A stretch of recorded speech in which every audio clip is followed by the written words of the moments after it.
Kumbuka, sio kila ambaye aliamua kujiajiri alifanikiwa.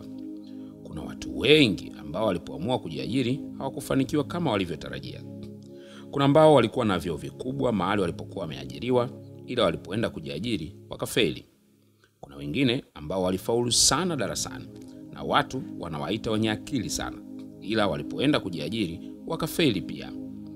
Ili kufanikiwa katika kujiajiri ni lazima uwe mtu wa tofauti sana. Kwa mujibu wa idara ya takwimu ya nchini Marekani, ambayo iliwahi kufanya utafiti kuhusiana na watu ambao wanaanzisha biashara zao binafsi ili kujiajiri, iligundua kuwa biashara mpya ambazo zinaanzishwa takriban 20% huwa zinakufa katika miaka miwili ya kwanza tangu zilipoanzishwa. Pia 45% huwa zinakufa ndani ya miaka 5 baada ya kuanzishwa. Na kisha kuna 65% ambazo huwa zinakufa ndani ya miaka 10 ya kuanzishwa. Ni 25% tu ya biashara mpya ndio zinafanikiwa kufika zaidi ya miaka 15. Hata hivyo, ukifuatilia utagundua kuwa kuna makosa kadhaa ambayo yanafanana karibu kwa kila biashara inayokufa. Katika sura hii tutaangalia makosa ambayo watu wengi wanayafanya mara wanapoamua kujiajiri, ambayo yamekuwa ni chanzo cha kuwafelisha mara wanapoanza. Jambo la kwanza ni kufanya mambo mengi kwa wakati mmoja, yani they lack focus. Kuna watu wengi sana ambao wanaamini ili wajihakikishie kuwa watafanikiwa wanatakiwa kufanya mambo mengi sana, ili moja likifeli basi wafanikiwe katika lingine. Mtazamo wa namna hii unapoamua kujiajiri unaweza kuwa chanzo cha kufeli kwako. Kwenye kitabu changu cha Timiza Malengo Yako kinachoelezea mbinu 60 wanazotumia watu maarufu kufanikiwa, mbinu ya 38 ni ile inayoitwa choma meli zako zote, inayoelezea jinsi kamanda wa kikosi cha Hispania kilichokuwa na wanajeshi 500 na meli 11 walivyofanikiwa kwenda kushinda vita nchini Mexico kwenye kisiwa cha Veracruz. Baada ya wanajeshi wote kushuka, Kamanda Cortes aliamuru meli zote zichomwe ili kusiwe na option ya kukimbia kama vita ikiwa kali. Matokeo yake walifanikiwa kushinda. Ukitengeneza upenyo wa aina nyingi wa kushindwa, basi utajikuta unafeli kama ulivyotarajia. Ukiwa mtu mwenye mambo lukuki, hasa unapokuwa unaanza, basi utajikuta kwenye kila kitu unachofanya unakuwa mtu wastani tu, na hakuna eneo ambalo ndio unakuwa guru kabisa. Kumbuka, njia nzuri ya kujiimarisha kwenye soko ni kwa kujulikana kwa ajili ya kitu fulani kimoja. Unapojikita kwenye kitu kimoja unapokuwa unaanza, kuna faida kadhaa unazipata. Moja, itakusaidia kujifunza kwa haraka kile unachokifanya. Kumbuka, ni kitu kipya na unahitaji kupata maarifa mahususi, yani specific knowledge. Kujifunza kunahitaji muda wako, nguvu zako na umakini wako. Ukiwa na vitu vingi kwa wakati mmoja, rasilimali zako inabidi uzitapanye, na mwisho wa siku hakuna kitu ambacho utafanikiwa kwa kiwango cha juu. Kwenye kila kitu utakuwa na ujuzi na maarifa ya wastani.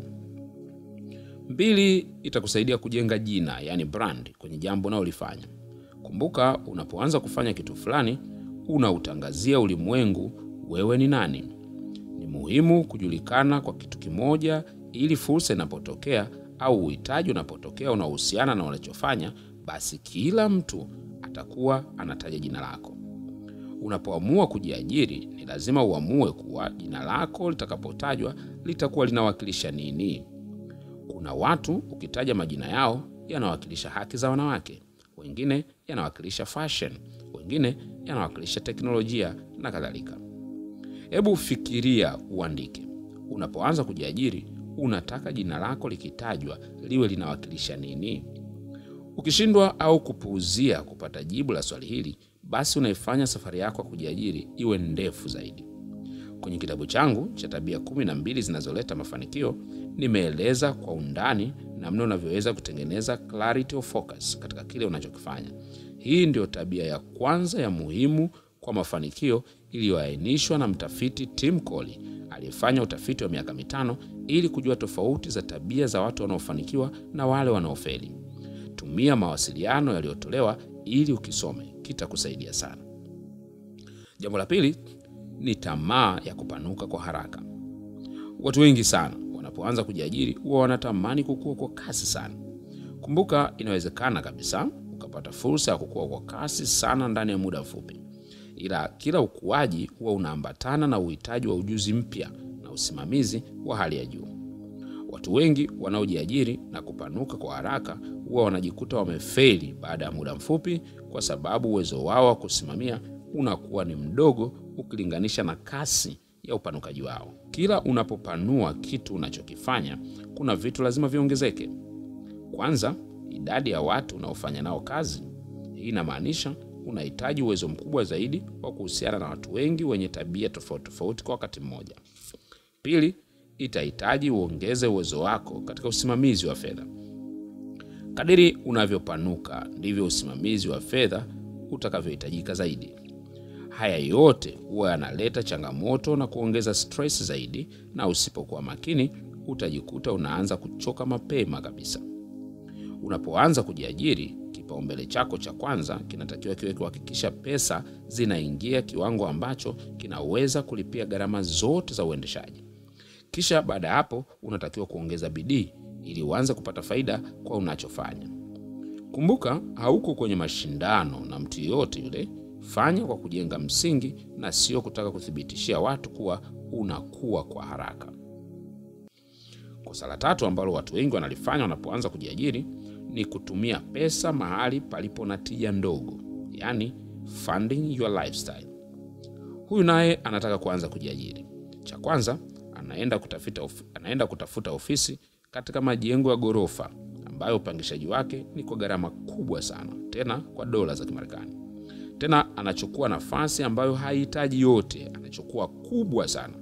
Kisha anaenda kununua furnitures za gharama za hali ya juu sana, ili kila anayekuja pale ofisini ajue kuwa yeye amefanikiwa.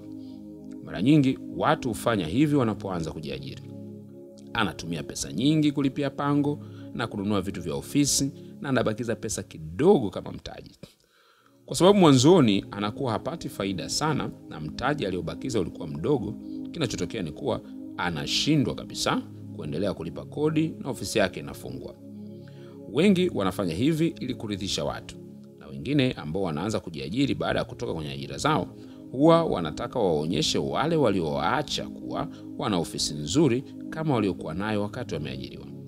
Siku zote kumbuka, unapoanza kujiajiri, don't fund your lifestyle, fund your business. Usiwekeze kwenye kuonyesha umefanikiwa, wekeza kwenye biashara yako. Usiingie kwenye mtego wa kuweka pesa nyingi kwenye muonekano wa ofisi kuliko mtaji wako wa kufanyia kazi. Hata kama unachofanya kinahitaji muonekano, kumbuka mwisho wa siku thamani unayotoa, yani your value, ndio msingi wa biashara. Ni bora mtu akosoe ofisi yako ila akubali thamani unayotoa kuliko akosoe thamani yako na aikubali ofisi yako. Wekeza kwenye kitu kinachoshikilia thamani ya biashara yako.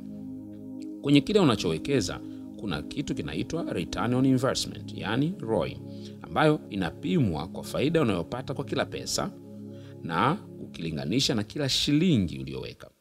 Unapoanza kujiajiri, unatakiwa kuhakikisha kuwa kwa kila pesa unayoweka unaitengenezea mazingira mazuri ya kukulipa pesa nyingi zaidi.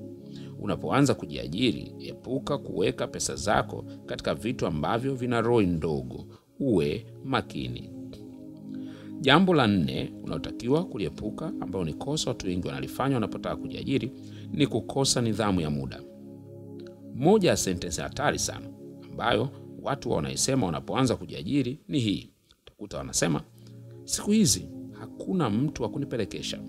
Huwa naamua mwenyewe niingie saa ngapi ofisini na nitoke saa ngapi. Inawafahamu watu wengi sana ambao walipokuwa wameajiriwa walikuwa na wafanyakazi wazuri, tena waliotegemewa na kusifiwa na ofisi nzima, ila walipoenda kujiajiri walifeli.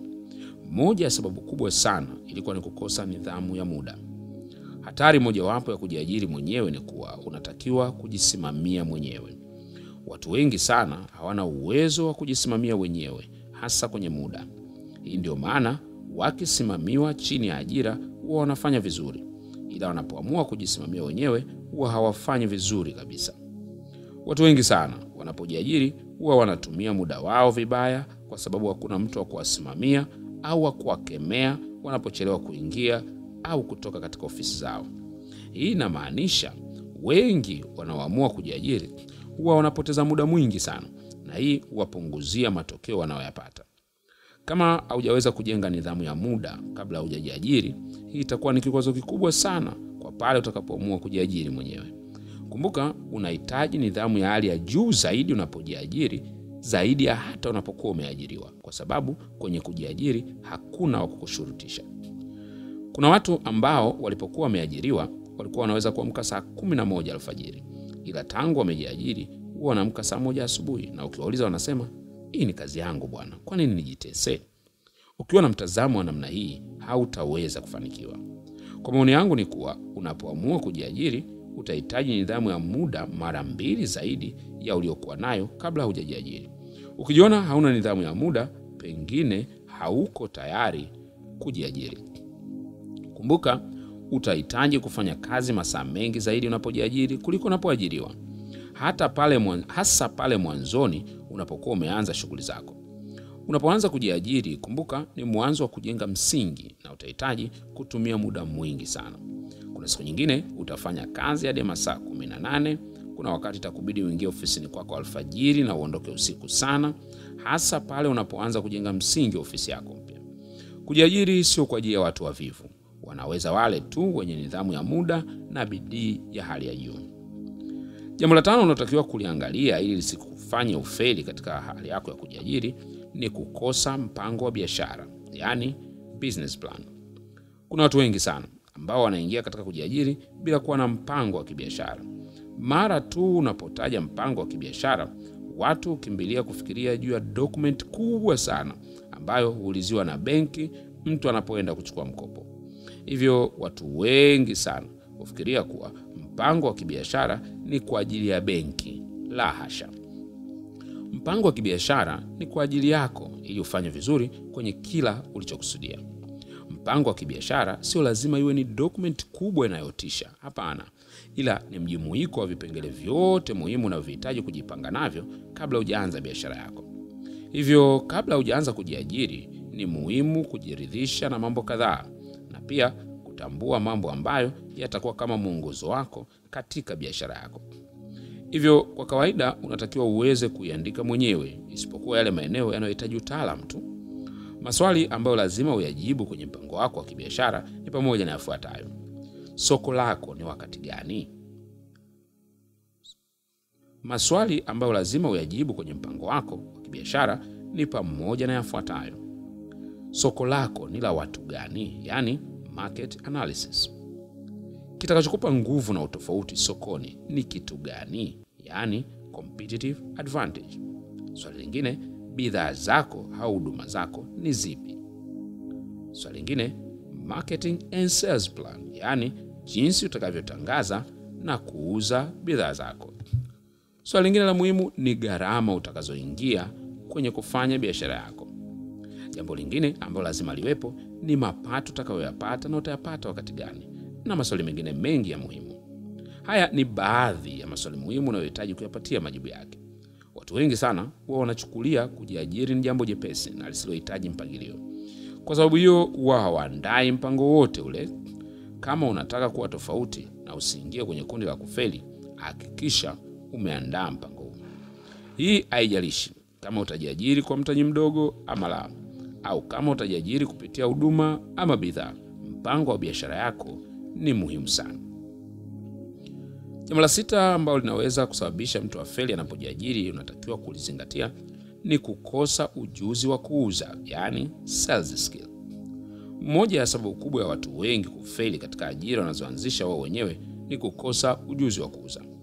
Siku moja nilikuwa nasikiliza mahojiano ya mtaalamu wa mambo ya fedha kutoka nchini Marekani, Robert Kiyosaki.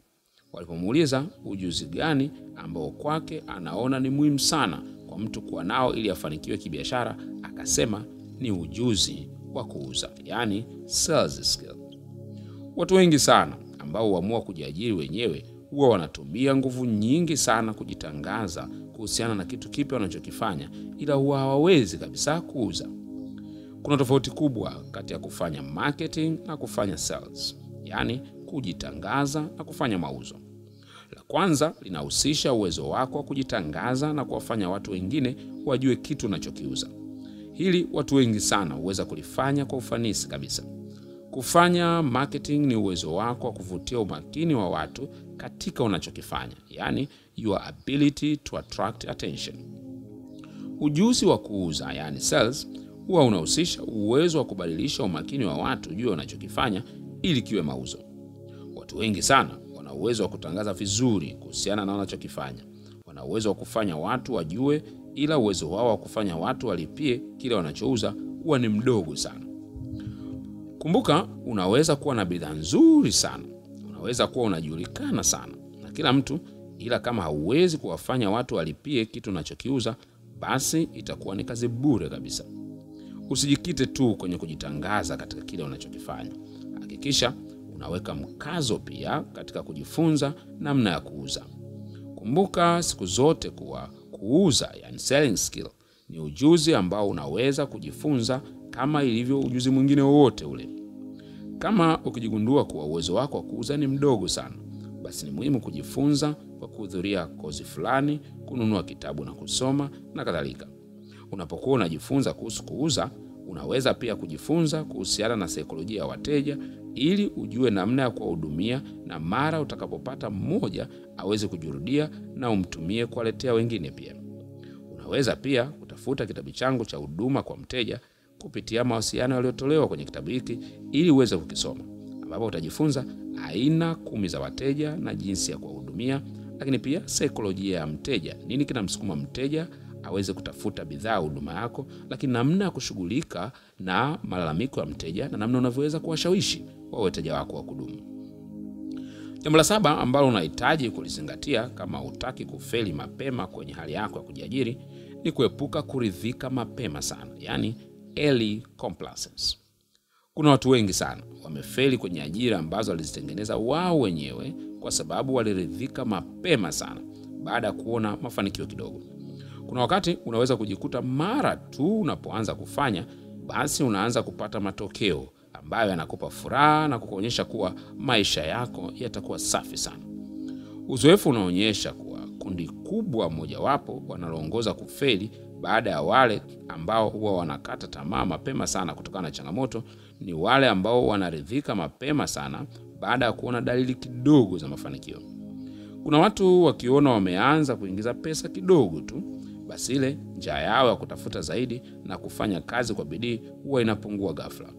Kuna watu ambao baada ya kujiajiri wakiona wamepata tenda moja tu inaweza kuwapa pesa za kuendelea kulipa pesa ya kodi ya ofisi na gharama za kawaida za maisha, huwa wanaridhika na wanaanza kurelax, huku wakipunguza kabisa ubunifu wa kila kitu wanachokifanya. Hii ndio maana ni muhimu sana kuweka malengo na kuwa na mpango wa biashara pale unapokuwa unaanza kujiajiri. Malengo yako makubwa ndio hasa yanatakiwa ni mwongozo wa kukupa hamasa kila siku unapoendelea kufukuzia malengo yako. Kumbuka, watu wengi sana kinachowafanya waridhike mapema ni kwa sababu huwa wanajilinganisha na wale ambao wanawazunguka badala ya kujilinganisha na malengo yao makubwa.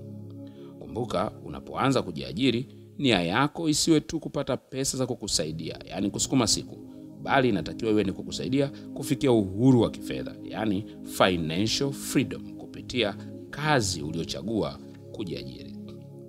Tafakari ya sura ya 5.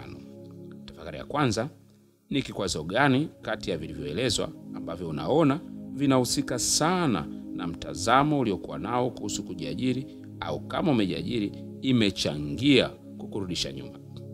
Tafakari ya pili: tafuta mtu ambaye unamjua na alianza kujiajiri ila hajafanikiwa. Fuatilia na ujue ni nini kilichangia kufeli kwake. Tafakari ya 3: tafuta watu 3 ambao wamefanikiwa kujiajiri na upate ushauri wao na namna ambavyo walifanikiwa kuvishinda vikwazo hivi. Andika majina yao na tarehe ambazo utawatafuta ili kuongea nao. See you at the top.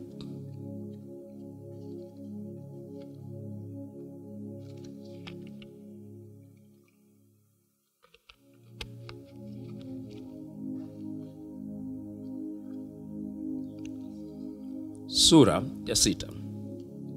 Jiajiri Sura ya 6. Jiajiri Blueprint. Mark Twain aliwahi kusema, miaka 20 baada ya sasa utajijutia zaidi kwa mambo ambayo hukuyafanya zaidi ya yale mambo ambayo uliyafanya. Mark Twain ni mwandishi wa muda mrefu ambaye ana uzoefu na kukutana na watu wengi zaidi.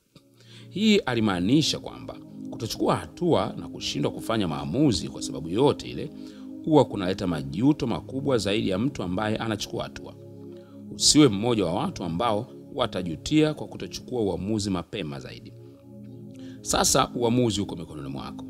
Baada ya kujifunza mambo yote haya, ni lazima ufanye maamuzi yaliyopangiliwa.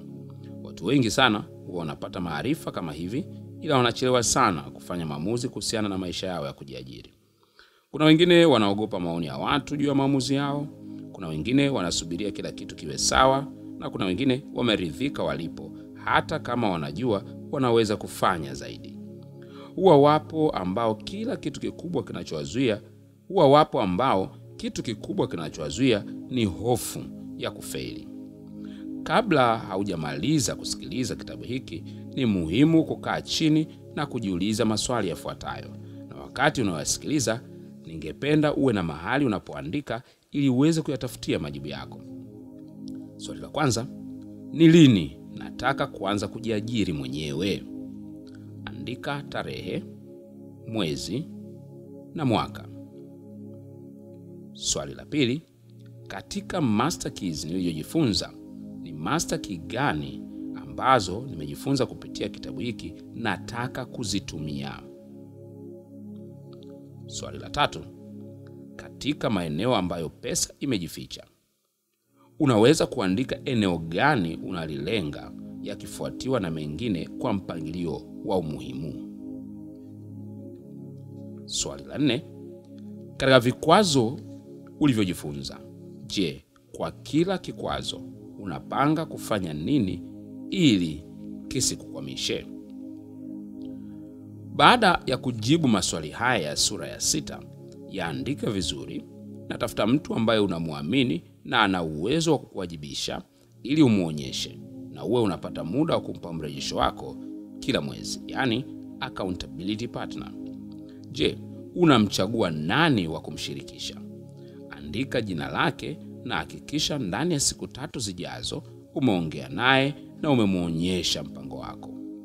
See you at the top. Hitimisho.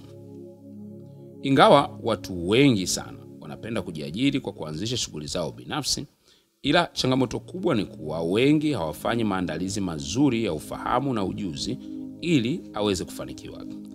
Mafunzo haya uliyoyapata ni sehemu ya mafunzo ambayo nimekuwa nayatoa kwa watu mbalimbali na amewasaidia kuanza shughuli zao wenyewe na kujiajiri na wengine kuajiri watu wengi. Kumbuka, unaweza kuhitaji kusikiliza kitabu hiki zaidi ya mara moja ili uweze kuelewa kwa undani zaidi na kufanyia kazi kwa vitendo yale unayojifunza. Usisahau kusoma pia vitabu nilivyovipendekeza katika sura mbalimbali ili uweze kujenga ufahamu mpana wa masuala ya msingi katika safari yako ya kujiajiri. Na kutakia mafanikio makubwa unapoanza safari yako ya kutengeneza ajira yako mwenyewe. Nitafurahi kusikia kutoka kwako ukiniandikia hatua utakazokuwa umepiga, ufahamu utakaokuwa umepata, au chochote ambacho kitakuwa kimekuletea matokeo. Unaweza ukaniandikia kwa WhatsApp kupitia 0756094875. Pia ningependa kusikia jinsi kitabu hiki kilivyokusaidia. See you at the top.